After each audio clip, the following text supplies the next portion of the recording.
Hello everybody, welcome back to another video. If you're new to the channel, my name is Zara. I am a medical student studying in Nigeria, West Africa, and I film videos about medicine, being a medical student in Nigeria through my med school vlogs, and also productivity and study videos here, there, and a little bit of lifestyle sometimes. Feel free to click the subscribe button, give this video a thumbs up, and leave your comments below if you find this video interesting, helpful, entertaining, enlightening, whatever it is. And also do check out my other videos. So I finished my junior postings, my junior clinical rotation in obstetrics and gynecology, which was a breeze, and pediatrics, which was something else, and I have a lot to say about that.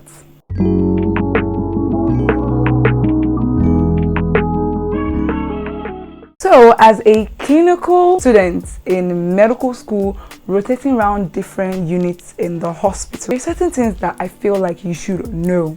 One of it is that you can never please anybody. No matter what you do, read Falashe, read Hutchinson, cover to cover. Watch a lot of videos here on YouTube, or anybody who cares to put up a physical or general examination video on the internet. At the end of the day, you can never please anybody. I feel that this is the reason why different doctors have different ways that they do things, or different orders that they do things. Take for example, I graduate from the University of Nigeria, someone else graduates from the University of Lagos, someone else graduates from the University of Port Harcourt, someone else graduates from the University of Abuja. You know, the medical schools scatter around Nigeria, and we all decide that we want to work in LUT, for example. Any medical students that is going to come across me and my fellow doctors who have graduated from different schools will learn differently because we were taught differently. Same basics, same background, but different techniques and different styles and different orders. So if you're coming with the intent that, today I will show them that I know how to examine for edema. Today I will show them that I know how to do examine the precordium. My dear, you cannot please anybody. And again, as a medical student, you are always wrong. No matter what you do it to the best of your ability, but you are always wrong. There's always something wrong with your technique, and there's always something wrong with your style of presentation. Now, I'm not saying that it is wrong to be wrong, Abi. It is not wrong to be wrong. That's what I'm trying to say. We are humans, and nobody is perfect. It is okay to be wrong, honestly. It means that you're a human being, and you learn from your mistakes, and you get corrected, and you move on with your life. But it is also important to give some sort of I will not say accolade now, but some sort of encouragement. Like, okay, this technique wasn't really good. Like, for every wrong that a medical student does, there should be some sort of right. I don't know if you understand what I mean, but there should be some sort of right to it. So if, for example, I wasn't placing my hand in the right position or in the right place, obviously there's something wrong in that technique. But I did something right, I observed right, or I created a rapport right, or the right way. At least say, okay, I like your introduction, but I don't like this part of it. Because the truth is that in medical school, you never really know what you are doing right. Every time you're in a clinical scenario, most times is your wrong that is pointed out. So you don't know when you're doing the right thing. I mean, a lot of times you see people changing their techniques or changing their style because they feel like they're just trying to explore and see if they'll get some sort of, okay, I feel okay, you're doing this right, some sort of accolade, or some sort of, okay, this was good, but this was not good. You see people changing it a few times because they feel like, I did this the first time, they've not said, okay, maybe if I do it like this, it's not still wrong, it's still right, that kind of thing, since it wasn't wrong, so maybe it's not actually right. I don't know if it makes sense to you, but yeah.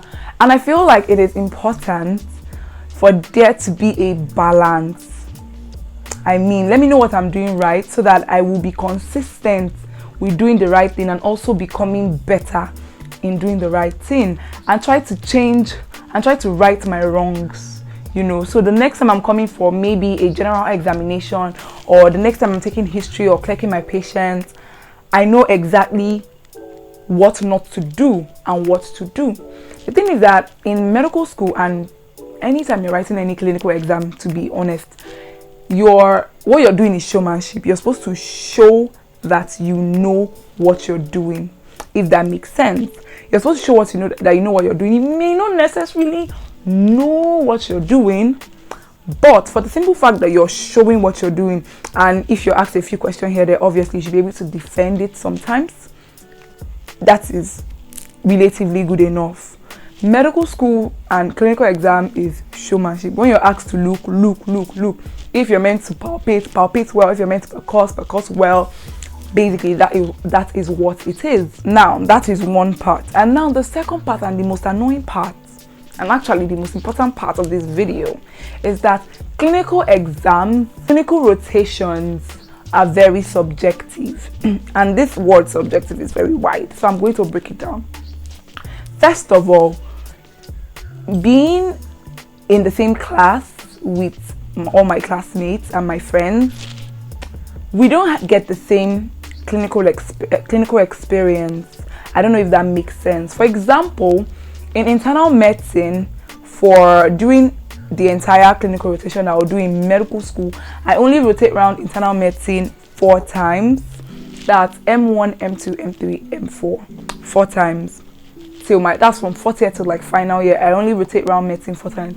And I don't remember how many units are there in internal medicine at the moment, but I know that it is, if not more than 10, it is up to 10 at the moment. And obviously you cannot rotate around the entire internal medicine. The good thing is that internal medicine is kind of together. If you're in gastro, you're not supposed to just see gastro cases. You're supposed to take on any cases that come in when you're on call. Okay, so you can see somebody in cardiology managing somebody with PUD, peptic ulcer disease. You can see somebody in nephro managing a case for rheumatology, just because they were the one that received the patient, because they were on call at the moment that the patient presented. But if it gets very serious and they can't really handle it, they refer to the appropriate specialty, or they co-manage. So that's kind of like a good aspect of internal medicine, that you always is together. But then again, rotating around those 4 units, you never have the same experience with your counterparts. Sometimes you never get to some units. You never meet certain professors, you never meet certain consultants, you shall never have the same clinical experience with somebody. And why is it important to have some sort of a balance in your clinical exposure?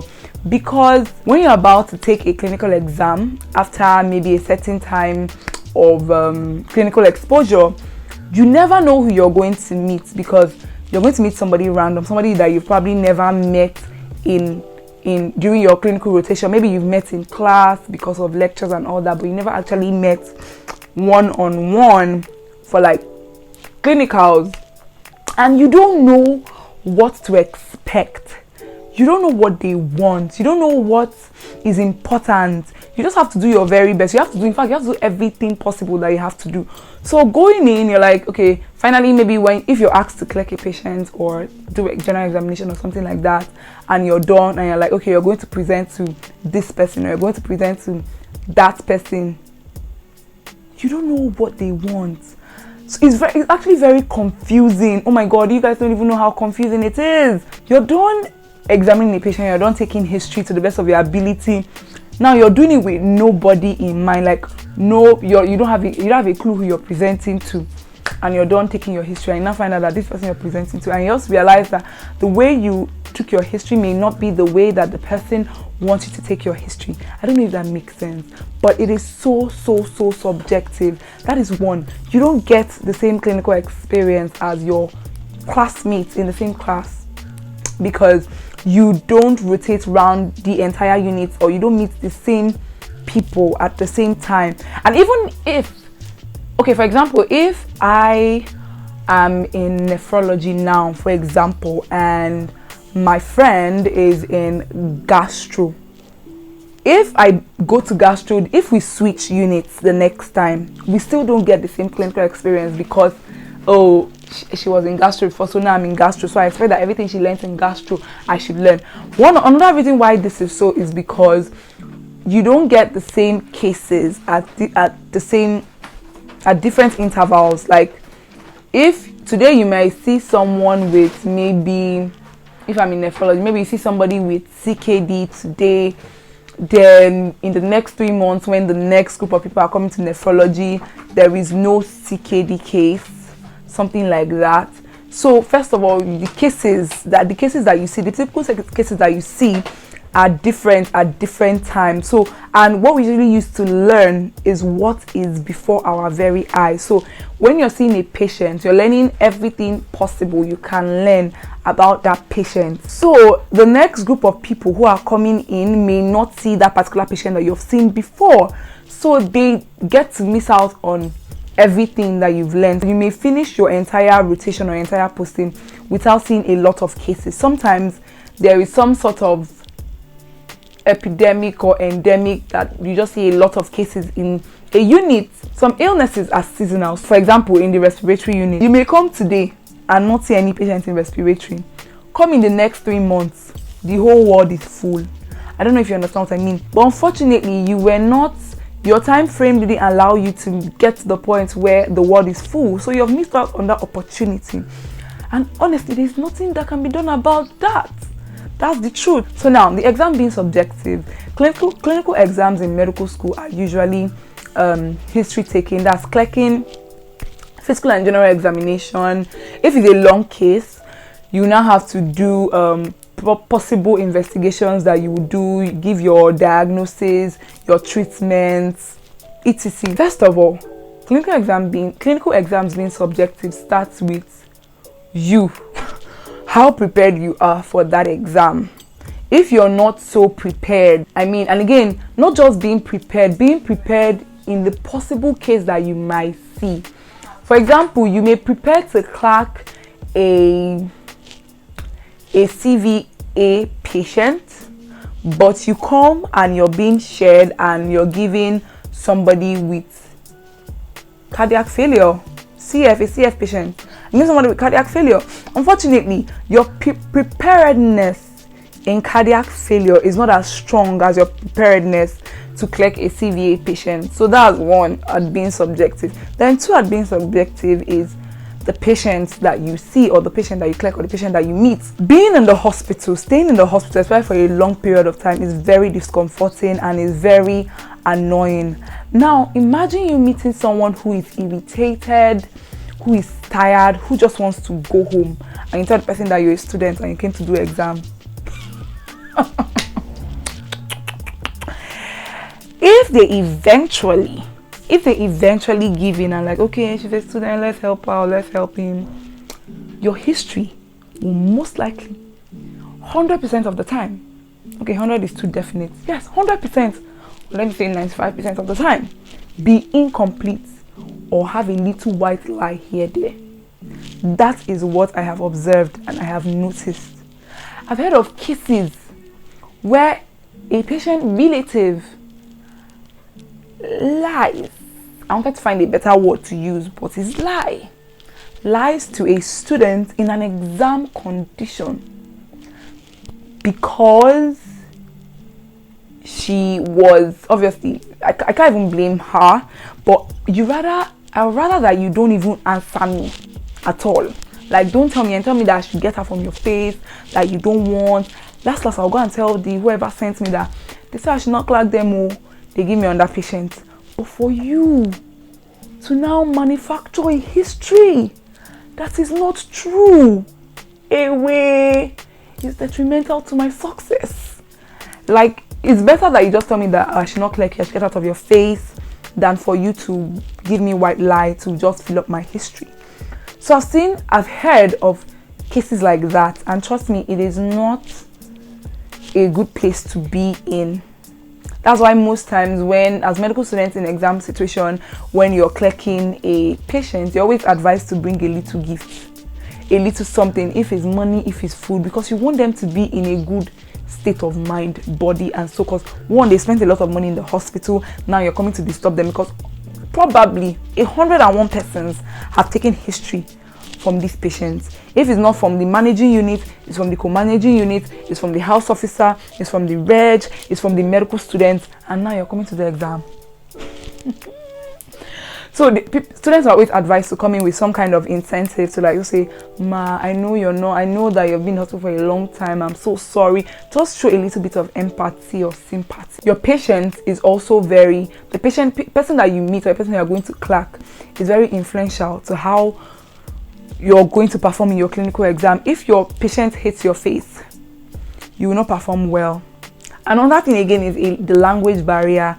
If your patient cannot communicate fluently in English or Pidgin, which is commonest in Nigeria, and you don't know how to communicate in the language that the person is communicating in, that's another problem. Because how can you ask about certain symptoms, get the correct answers, when there is obviously a language barrier between you and the patient? So there is this. And then again, another thing why this exam is subjective is that you don't know who you are going to meet. You don't know the doctor, professor, or consultant that you're going to present to. If you're like, okay, you're going to present to this group of people, you're going to present to this person, this group of people, you're going to present to this person, you have quite some time to find out what this person likes, what this person does not like. But everything is a surprise. You come that day, your patients are being shared to you, and you clerk, and you're like, okay, you're presenting to, oh, you go to this, oh, you go here. You don't know who you're presenting to, you don't know what they want, and you don't know if what you've done is satisfactory, and they may not like your history, they may not be in a good mood because they are humans, you may be scared. So you can be as good as the next person, but because of these scenarios or these situations, you have different scores. Even if you have the same patient, you prepare for the same thing, and you met the same consultant, you have different scores. I remember in my M1 test, a group of people and I met, we presented to the same person, but when the results came out, it was different. I was like, obviously, it might not be the same way we presented or the same thing we presented, but we presented the same patient and we presented to the same person. Our history will obviously be different in the way we present it and the way we organize it. Do you see what I mean by clinical exam is subjective? Because you might do the same thing with everybody, do the same, then there are some dependent factors that may just differentiate you, make you stand out from this person, whether positively or negatively. But yeah guys, this is the end of the video. Don't forget to hit the subscribe button if you have not. If you're waiting for the end of this video, hit the subscribe button and give the video a thumbs up if you enjoyed it, and leave your comments in the comment section, and I'll see you guys in my next one. I love you guys as always. Keep being amazing. Bye.